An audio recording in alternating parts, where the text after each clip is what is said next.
मित्रांनो, आजची सुरुवात झाली हे खीरस खाऊन. पहिल्यांदा खीरस आटपलं, ते आणलं होतं मामीनं.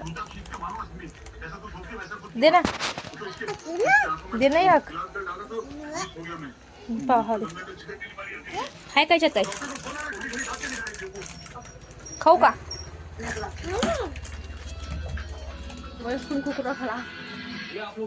कुरकुरे खाऊन खाल्ले मी संत्र.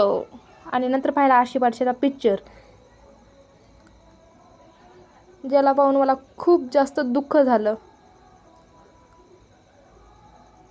आशी परशा पळून गेली आणि तुम्ही पिक्चर पाहिलाच असेल. तर जाऊ दे, आता मी पेंटिंग पहा जी एवढी झालेली आहे. कटाळामुळे मी जास्त करत नसते, जास्त तर माझा मामाच करत असते.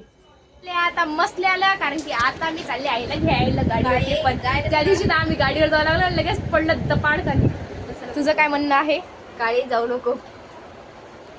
असे मांजरी बांधात येतात राहतात आणि तोकत राहतात. या मित्रांनो, या मांजरीवर लक्ष द्यायचं नाही आणि आपल्याला जे करायचं त्याच्यावर तेच करायचं. आणि मी काढली गाडी आणि चालली आता सणाने पिरिरी मसला पेनला. पहिल्यांदा आईची भेट घेतली आणि आईला आणलं घरी, हे करायचं जेवण.